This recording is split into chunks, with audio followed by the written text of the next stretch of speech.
What a tremendous way to start the 2026 NFL season. Haynes King at the buzzer to win the Hall of Fame game for the Carolina Panthers. And the Panthers overcome in a score fest the Arizona Cardinals thanks to the rookie quarterback out of Georgia Tech, 33-30.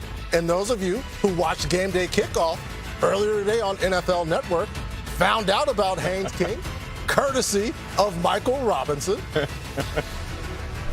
And here, victorious, after telling everybody Haynes King was going to make a play, the play. Michael Robinson, yes. Patrick Claybon here, stage one of our NFL Network studios. What a game. What a moment for the rookie. Yeah, King Haynes. No, that is Haynes King. But still, man, whoa, what a play to end the game. I mean, 21 for 34, 180 yards, 2 touchdowns. The story on Haynes King was the fact that he ran the football. The question was about his passing and throwing. I thought he threw the ball phenomenally. I thought he put it exactly where he needed to put the football. He kept the ball out of harm's way. He threw very accurate passes in tight windows like you saw right there. I thought when he scrambled, he didn't always scramble to do this. A lot of times he scrambled to throw the football. He scrambled to run late in games when the plays needed to be made. Hey, look, man, this was a hell of a performance by Haynes King, the ACC Player of the Year.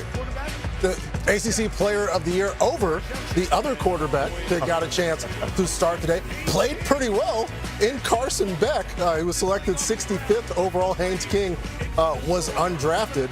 And coming into the game, the story was Carson Beck. How's he going to perform? He performed pretty well.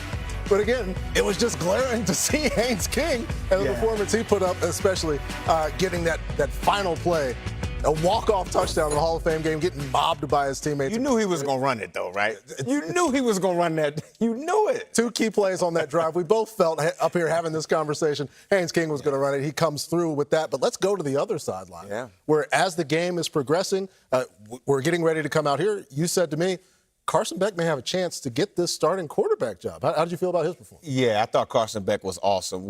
15 for 19, 188 passing yards, 1 passing touchdown. But more than anything, like I talked about in the pregame, I wanted to look at his decision-making, right? His decision-making, especially in big moments. And I thought Carson Beck did a phenomenal job just putting the ball where he needed to put it, avoiding sacks, throwing the ball into the ground when he needed to throw the ball into the ground, and, again, not putting the ball in harm's way. He did some things with the cadence. He tried to get guys to jump off sides. This is something I really enjoyed to watch, him lining other players up. Patrick, now I know you ain't played quarterback in the National Football League, but quarterbacks usually know where everybody lines up, and young quarterbacks, oftentimes, you don't see them early in their careers like you see in Carson Beck, lining everybody up. You can tell this guy had a lot of experience in college. The moment wasn't too big for him, and he had some deep ball accuracy, as you can see right here. Yeah, big plays there. These teams went up and down the field. We'll get to the historical nature of which the second quarter was a bit of a score fest. So we've gone through both of these quarterbacks, both of these rookie quarterbacks. One of the best things about the Hall of Fame game and the preseason in general, we get a chance to learn more, see who leaps off the screen at us. Who was that guy for you? Who impressed you today? For me, it was Panthers safety, Lathan Ransom. I've been covering this guy for a couple years. He was a 4th-round safety. He was a 4th-round pick out of Ohio State last year in last year's draft. He had 4 tackles, and he was all over the field. And more than anything, he was in the right place. You see this big hit right there, almost separated the receiver from the football. But he was in the right place. He was in the right run support places in the defense, and he took great angles to make the tackles. I thought this kid had a phenomenal. Nice that we can mention a defensive player and what was a game that went up and down the field. They had a few defensive plays, but tonight was a night where the offense shone exceedingly bright as we can look back at the 2026 Hall of Fame game from Canton, Ohio. An opportunity when that highlight is ready for us because, again, they went up and down the field. They scored so much. Field, man. So many of them. As soon as we get that highlight, we'll have it. But, Patrick, I think it's a testament to both of the quarterbacks. You talk about Carson Beck, played a lot of football in college. So again, the moment wasn't too big for him. And then you look at the other side, Kenny Pickett started that on that side. He was efficient. He moved the football as well, too. But when you have two quarterbacks, one being a veteran, one being a older rookie who's played a lot of football, oftentimes the play is going to look better because these guys understand where to put the football. They understand that it's early in the preseason, and they know what plays are going to be open and what plays won't be open. And I thought Kenny Pickett did a good job showing teams around the National Football League that if he could possibly be a backup for somebody. But I did think that Kenny Pickett showed some poise in the pocket, a little happy feet right there, but he did show some poise. Yeah, a big moment, a great night. Keaton Slovis also comes in for the Arizona Cardinals, has what looks like could have been a game-winning drive. Again, we'll go through the full highlight of the game when we get a chance. But let's look back at just one portion of the night between the Panthers and the Cardinals. In the second quarter, there were 34 points. Shout out to Tony, our researcher, digging this up. In any quarter of the Hall of Fame game history, go back since at least 2015, you get 34 points, 293 yards, 19 first downs. It was incredible, Mike Rob. Oh, it was a track meet. Second quarter was a track meet. As being an offensive guy, you like to see stuff like that, man.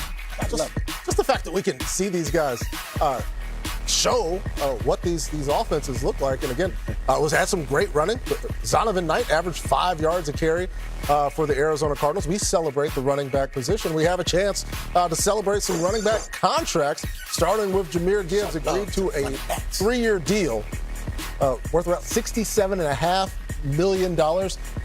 If he hits his incentives, it could go all the way up to $75.75 million.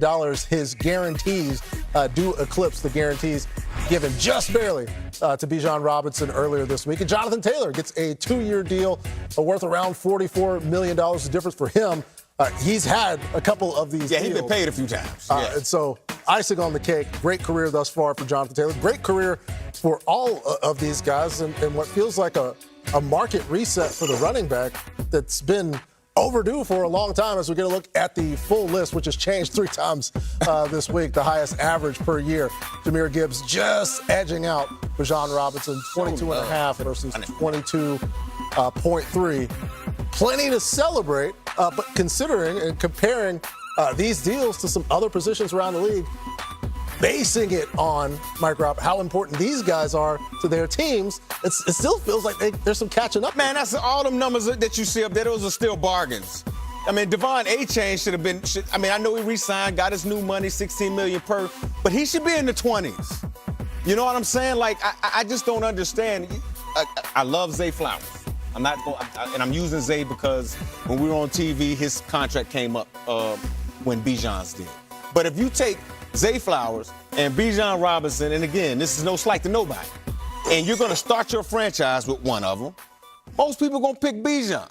But because of the nature of the positions, the wide receiver makes $15 million more than the franchise running back. To me, I still have some issues with the way they're devaluing the running back position, because right now, all offenses in the National Football League are trying to find that Shanahan zone running, or trying to find an OC that's in that ecosystem to clear up the picture for the quarterback by running the football and being explosive in the passing game with play-action pass. So running backs matter, guys. I can't say it enough. Yeah, especially when we look at the top-paid running back graphic, and you focus on guys like Christian McCaffrey, Bijan Robinson, Jahmyr Gibbs, all those guys, top 25 in the league in terms of receiving.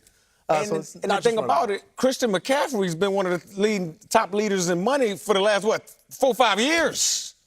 It's just the market just hadn't moved. I just think we need to start looking at running backs a little bit better. Yeah, we're going to look at running backs. We're going to look at more of this Hall of Fame game.